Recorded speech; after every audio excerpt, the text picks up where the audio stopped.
आज की इस वीडियो में हम ये देखेंगे कि हम लोकल फाइल इंक्लूजन की जो वल्नरेबिलिटी है, अगर वो किसी वेब एप्लीकेशन पर एग्जिस्ट करती है तो हम उसके थ्रू रिवर्स कनेक्शन किस तरीके से ले सकते हैं। ठीक है, उसमें हम कमांड इंजेक्शन कोई इस टाइप की कोई कमांड एग्जीक्यूट करवा सकते हैं सर्वर साइड पे किसी फंक्शन के थ्रू, जिसके थ्रू हम रिवर्स कनेक्शन ले सकते हैं। ठीक है, तो उसके लिए आज की लैब में जो मेरे पास वल्नरेबल वेब सर्वर है वो मेटास्प्लॉइटेबल 2 है, जो as a vulnerable web server behave कर रहा है। उसके ऊपर मल्टीपल हमारे पास वर्नेबल वेब एप्लीकेशंस होस्ट हुई हुई हैं। ठीक है, जिस वेब एप्लीकेशन पर मैं अटैक परफॉर्म करूँगा वो DVWA की है, और दूसरी जो मशीन है मेरे पास जो as an attacker machine behave करेगी, जो अटैक जनरेट जिसके थ्रू मैं अटैक जनरेट करवाऊंगा बेसिकली, वो काली लिनक्स 21.3 है। ठीक है, मैं दोनों को ऑन कर लेता हूँ, और उसके बाद यहाँ पर इसका IP एड्रेस एक दफ़ा चेक कर लेता हूँ इफ़ कॉन्फ़िग करके। तो ये मेरे पास 192.168.100.16 पर चल रही है। ठीक है, तो मैं यहाँ से जाता हूँ अपनी काली लिनक्स के ऊपर और सिंपली यहाँ ब्राउज़र में जाकर ये IP एड्रेस लिख कर एंटर कर देता हूँ। ठीक है, यहाँ से मैं DVWA के ऊपर टैग जनरेट करवाऊँगा, इसके ऊपर पेन टेस्टिंग परफॉर्म कर रहा हूँ तो मैं इसको ऑन कर लेता हूँ। अच्छा, यहाँ पे आपने एक चीज़ का ख्याल रखना है, मेरे केस में ये ऑलरेडी सिक्योरिटी लेवल यानी डिफ़िकल्टी लेवल इसका लो पे सेट हुआ हुआ है। आप इसको यहाँ से लो सेलेक्ट करके सबमिट पे क्लिक करेंगे तो ये आपके पास नीचे मैसेज शो हो जाएगा, security level set to low. Basically ये डिफ़िकल्टी लेवल है। इसके बाद हम यानी मैं अपनी आने वाली वीडियोस के अंदर इन डिटेल मीडियम और हाई लेवल दोनों की एक्सप्लॉइटेशन को इन डिटेल डिस्कस करूँगा। ठीक है, उसके बाद मैं सिंपली यहाँ पे फाइल इंक्लूजन पे क्लिक करता हूँ, और यहाँ पर आप देख सकते हैं कि एड्रेस बार में जो मेरे पास URL शो हो रहा है ये गेट रिक्वेस्ट है। ठीक है, पोस्ट रिक्वेस्ट में क्या होता है, हमारे पास पैरामीटर्स और उनके अंदर सेंड होने वाला डाटा हिडन होता है, हमें शो नहीं हो रहा होता, यूज़र को नहीं पता होता कि कौन सा फंक्शन, सॉरी कौन सा पेज या कौन सी वैल्यू या कौन सा वेरिएबल के अंदर स्टोर हो रही है या कहाँ से कॉल हो रही है और कहाँ पर इंक्लूड हो रही है वाली चीज़। तो बेसिकली पैरामीटर्स नहीं शो हो रहे होते। एग्जांपल के तौर पे अगर हम इसको ज़्यादा बेटर अंडरस्टैंडिंग डेवलप करने के लिए मैं यहाँ पे अपलोड वाली को ओपन करता हूँ, जो फाइल अपलोड की वल्नरेबिलिटी का जो टैब है। तो आप यहाँ पर देख सकते हैं कि यहाँ पर अगर मैं कोई चीज़ अपलोड करूँगा तो सिंपली यहाँ पर ये इस तरह करके एक मेरे पास हैश का साइन आ जाएगा। ठीक है, मुझे नहीं पता पीछे कौन सा पैरामीटर यूज़ हुआ है, उसमें क्या वैल्यू पास हुई है, यूज़र साइड पे इंफॉर्मेशन नहीं शो होती। उसके बाद सिंपली मैं यहाँ पर जाऊँगा फाइल इंक्लूजन के अंदर, और इस पेज की जो वैल्यू है इसको थोड़ा सा मॉडिफाई करूँगा और एंटर पे क्लिक करूँगा। तो ये मेरे पास जो करंट डायरेक्टरी है उसका पाथ यहाँ पर शो हो जाएगा कि मैं इस टाइम कौन सी डायरेक्टरी में हूँ। मैं इसको सिंपली कॉपी कर लेता हूँ और कॉपी करने के बाद यहाँ पर पेस्ट करता हूँ। अब मुझे कुछ डायरेक्टरीज बैक आना पड़ेगा, ऑलमोस्ट 4 डायरेक्टरीज मुझे बैक मूव करना पड़ेगा।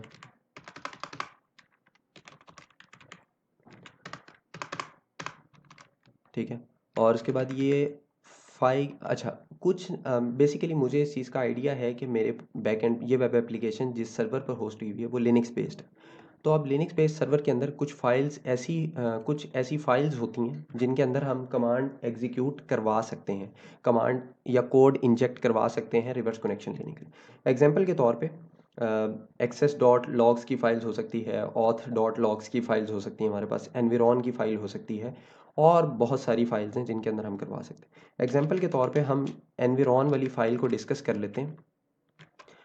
उसका पाथ है हमारे पास कैट एनविरो प्रॉक सेल्फ एनविरॉन करके, जब मैं एंटर प्रेस करूँगा तो ये मेरे पास इस फाइल का तमाम कंटेंट यहाँ पर शो हो गया। ठीक है, इसके अंदर यूज़र एजेंट से रिलेटेड इन्फॉर्मेशन होती है और फर्दर इस टाइप की इन्फॉर्मेशन होती है। ठीक है, मैं इसको यहाँ पे सिंपली क्लियर करता हूँ अपनी स्क्रीन को, टर्मिनल को, और उसके बाद यहाँ पर मैं इसको प्रॉक सेल्फ एनविरॉन करके एंटर प्रेस कर देता हूँ। ठीक है, तो ये मेरे पास इस फाइल का जो ये आप यहाँ पर देख सकते हैं, यहाँ पर कहीं मेंशन होगा मेटास्प्लॉइटेबल 2, ये सॉरी ये यहाँ पर मेरे पास उबंटू बेस्ड है, और ये सारी जो उससे रिलेटेड इन्फॉर्मेशन है यहाँ पर मुझे शो हो रही है। ठीक है,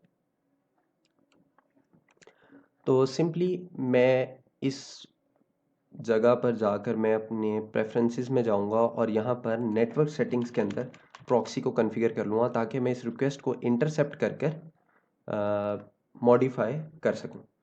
ठीक है, यहाँ पर मैं अपने इंटरसेप्ट को ऑन कर लेता हूँ और एक दफ़ा इस पेज को रिफ्रेश कर लेता हूँ। ठीक है, तो ये मेरे पास यहाँ पर रिक्वेस्ट सक्सेसफुली इंटरसेप्ट हो चुकी है। एग्जाम्पल के तौर पर मैं इसके यूज़र एजेंट की जो वैल्यू है उसको मॉडिफाई करके देखता हूँ। अब मैं कैसे चेक कर सकता हूँ कि यहाँ पर बेसिकली मुझे आइडिया है इंफॉर्मेशन गैदरिंग के फेज़ को कवर अप करने के बाद कि वेब एप्लीकेशन जो है मेरी इसके ये PHP लैंग्वेज को अंडरस्टैंड करती है। ठीक है, और बैक एंड पर मेरे पास लिनक्स का सर्वर चल रहा है, तो यानी मैं कोई ऐसी कमांड एग्जीक्यूट करवा सकता हूँ जो मुझे लिनक्स बेस्ड सर्वर से रिवर्स कनेक्शन प्रोवाइड करते हैं। ठीक है, मैं यहाँ पर बेसिकली PHP का एक फंक्शन है PHP info।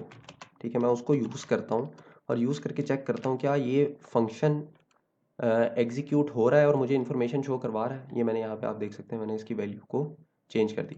अगर ये एग्जीक्यूट होता है सर्वर साइड पर और मुझे ये PHP info का फंक्शन कॉल होने के बाद कुछ इन्फॉर्मेशन PHP से रिलेटेड शो होती है तो इट्स मीन मैं यहाँ पर PHP के किसी और फंक्शन को यूज़ करते हुए कोई ऐसा मलिशियस कोड इंजेक्ट कर सकता हूँ जिससे मुझे रिवर्स कनेक्शन मिल जाए। ठीक है, मैं फॉरवर्ड पे क्लिक करता हूँ तो आपने देखा ये मुझे यहाँ पर इंफॉर्मेशन PHP का इन्फो का फंक्शन कॉल हुआ और इसने मुझे PHP का करंट वर्जन, उबंटू कौन सी उसका वर्जन और ये सारी PHP से रिलेटेड इंफॉर्मेशन शो करवा दी। ठीक है, मैं यहाँ पे जाता हूँ, इंटरसेप्ट को ऑफ करता हूँ और वापस इस उसमें जाता हूँ और जाने के बाद अगेन इसी पाथ पर जाकर मैं दोबारा बर्ब सूट के इंटरसेप्ट को ऑन करता हूँ। ठीक है, और यहाँ पर इस पेज को रिफ्रेश करता हूँ तो मेरे पास ये रिक्वेस्ट सक्सेसफुली इंटरसेप्ट हो चुकी है।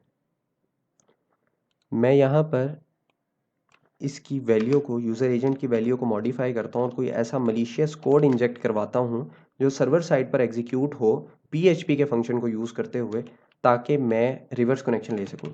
पास थ्रू का एक बड़ा फेमस फंक्शन है हमारे पास PHP के अंदर जो एग्जीक्यूट करवाने के लिए यूज़ होता है। हम इसके थ्रू एग्जीक्यूशन करवा सकते हैं। उसके अलावा एग्जीक्यूट EXEC के नाम से भी एक फंक्शन है, उसको भी हम यूज़ कर सकते हैं। तो यहाँ पे मैं सिंपली NC-E netcat के थ्रू मैं रिवर्स कनेक्शन लूँगा तो मैं यहाँ पे कोई ऐसी कमांड एग्जीक्यूट करवाता हूँ जो मुझे रिवर्स कनेक्शन दे सके।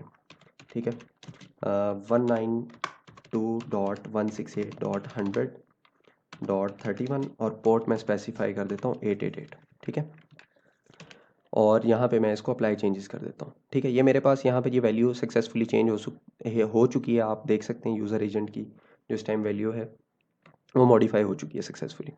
अब सिंपली मैं यहाँ पे अपने टर्मिनल को ऑन करता हूँ और यहाँ पर लिखता हूँ NC-VV-L और -P और पोर्ट स्पेसिफाई कर देता हूँ टेट्राइट। ठीक है, -VV का जो फ्लैग है वो वर्बोस आउटपुट के लिए है कि मुझे वो साथ साथ शो करवाता रहेगा कि कहीं पे एरर तो नहीं आ रहा या कोई इस टाइप की चीज़।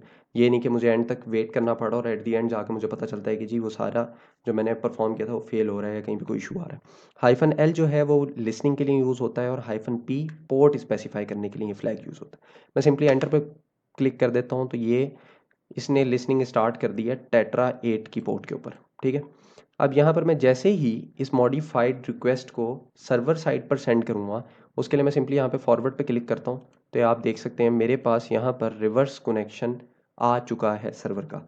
उसको मेक श्योर करने के लिए कि मैं इस टाइम एग्जाम्पल के तौर पे अगर यहाँ पे मैं टर्मिनल वर्टिकली खोलूँ और यहाँ पर मैं लिखता हूँ uname-a तो आप देख सकते हैं लिनक्स काली 5.10 ये इसने मुझे यहाँ पे शो करा दिया। ठीक है, अगर मैं यहाँ पर लिखता हूँ uname-a तो ये इसने मुझे शो करा दिया लिनक्स मेटास्प्लॉइटेबल 2.6.24।